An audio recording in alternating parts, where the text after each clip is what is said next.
Assalamualaikum warahmatullahi wabarakatuh. Baik murid-muridku, anak-anakku kelas 4. Apa kabar kalian di rumah? Wahab harap kalian dalam keadaan sehat, keadaan baik, dan tetap semangat untuk menuntut ilmu pada pagi hari ini. Takbir, Allahu Akbar. Baik, pada pagi hari ini kita akan melanjutkan pembelajaran kita yaitu tentang tema tanda-tanda balik. Dan ini adalah pertemuan keempat dan insya Allah akan menjadi materi terakhir pada bab ini. Setelah itu akan dilanjutkan dengan tugas dan ulangan harian. Baik, silakan bukunya dibuka. Terima kasih.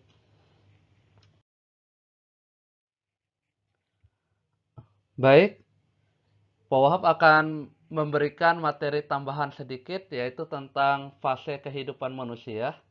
Kemarin kita sudah membahas tentang tanda-tanda balik, mulai dari tanda-tanda balik laki-laki dan tanda-tanda balik pada perempuan. Sekarang kita akan membahas tentang fase atau siklus kehidupan manusia dalam Islam. Nah, Islam membagi perkembangan anak manusia, anak ya, artinya anak waktu artinya manusia yang masih kecil hingga dewasa melalui 3 tahapan. Ada 3 tahapan, yaitu yang pertama as-sogir, yang kedua amumayis, dan yang ketiga namanya balik, apa buluk. Tahapan pertama yaitu as-sogir.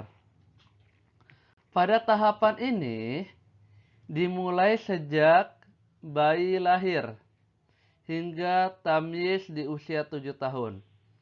Pada masa ini, anak lebih banyak menerima haknya dibandingkan melaksanakan kewajibannya. Masa ini digolongkan sebagai masa goir mukallaf, orang yang tidak mempunyai beban syarah. Oke, kita bahas. Jadi, pada masa as-sogir, di mana bayi masih kecil kan, bayi itu tidak memiliki kewajiban. Jadi dia lebih menuntut haknya. Contohnya, kalau bayi menangis mea mea, artinya pengen minta minum. Bayi nangis lagi, nangis, pengen minta makan, pengen tidur. Coba kalau anak bayi, kamu diem, suruh nyuci baju. Kan nggak bisa, anak bayi belum bisa, kita nggak bisa memberikan kewajiban kepada anak bayi. Jadi anak bayi lebih banyak menerima haknya.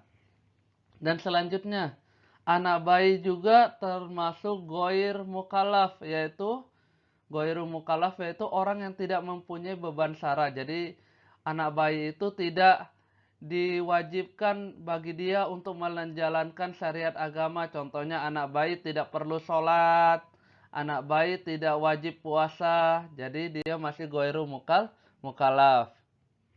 Hal ini sebagaimana yang diajarkan atau diisyarahkan dalam hadis At-Tirmidzi, yang artinya diangkat pena tidak dikenakan kewajiban pada 3 orang, yaitu orang yang tidur hingga bangun, anak kecil hingga ihtilam, dan orang gila hingga berakal. Oke, jadi anak kecil itu belum terkena yang namanya kewajiban ya, kewajiban di dunia dan kewajiban menjalankan perintah agama. Oke, kita next. Harap sampai sini kalian paham ya. Tahapan yang kedua namanya tahapan tamyiz. Tahapan tamyiz yaitu masa antara 7 hingga dewasa. Pada masa ini, anak belum memiliki kelayakan al-adah, pelaksanaan syariat secara sempurna.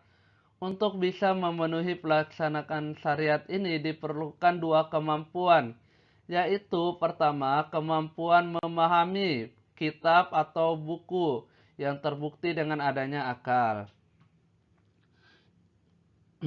Jadi pada masa ini, masa tamyiz ini, anak masih harus belajar. Artinya dia udah memiliki kemampuan tapi masih butuh belajar. Jadi di sini masa-masa tamyiz, di mana masa di umur 7 tahun anak-anak sudah harus belajar tentang kewajiban, belajar tentang ajaran-ajaran agama. Dan kedua, kemampuan untuk melaksanakan syariat yang akan terpenuhi dengan badan sehat dan kuat. Kedua kemampuan ini akan mencapai kesempurnaan seiring dengan perkembangan fisik dan psikis hingga tiba dewasa dan berakal sempurna. Dapat disimpulkan, anak pada masa ini telah mempunyai ahliyat al-wujub secara sempurna dan ahliyat al-ada yang minim karena belum berfungsinya pemikiran akal. Jadi pada masa tamyiz ini adalah masa di mana anak itu harus banyak belajar. Anak sudah mulai memahami mana yang baik dan mana yang buruk. Ini namanya masa tamyiz, sudah mulai belajar. Oke, kita next. Dan yang terakhir adalah tahapan yang disebut tahapan buluk balik atau balik. Pada masa ini dikenal dengan masa pubertas atau remaja atau al-murahaqah. Secara etimologi, secara bahasa al-buluk ialah al-wusul wal idrak yang artinya sampai dan mengenal, memahami. Jadi balagho al-gulam adalah bahwa anak telah mampu memahami. Jadi tadi kan masa belajar, anak-anak belajar. Sekarang anak-anak sudah mampu memahami kalau ini adalah perbuatan yang baik, ini adalah perbuatan yang buruk. Jadi anak-anak sudah bisa paham. Anak-anak sudah bisa memahami bahwa sholat itu ada 5 dan sholat wajib. Ketika wajib maka harus dikerjakan. Jadi anak-anak sudah bisa paham itu adalah masa di tahapan al-buluk.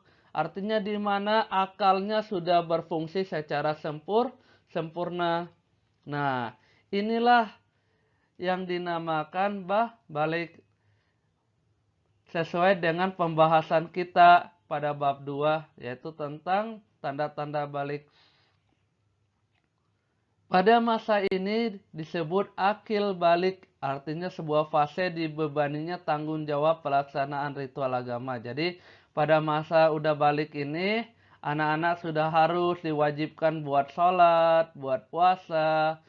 Bahkan secara aturan bagi anak-anak yang sudah di atas umur ini ketika berbuat kesalahan kayak mencuri, membunuh misalnya, maka sudah bisa ditetapkan hukum pidana. Jadi anak-anak sudah bisa masuk penjara, walaupun untuk hukum pidana anak di bawah umur masih ada keringanan. Oke. Baik, kita next.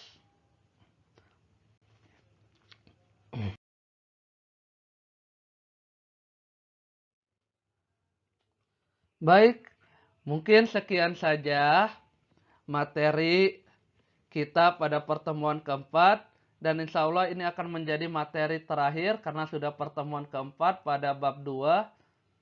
Pawahab harap apa yang Pawahab ajarkan dapat menjadi ilmu yang berkah dan berguna bagi kalian. Dan Pawahab doakan semoga cita-cita kalian tercapai. Amin ya rabbal alamin. Sekian dari Pawahab. Billahi taufiq wal hidayah. Assalamualaikum warahmatullahi wabarakatuh.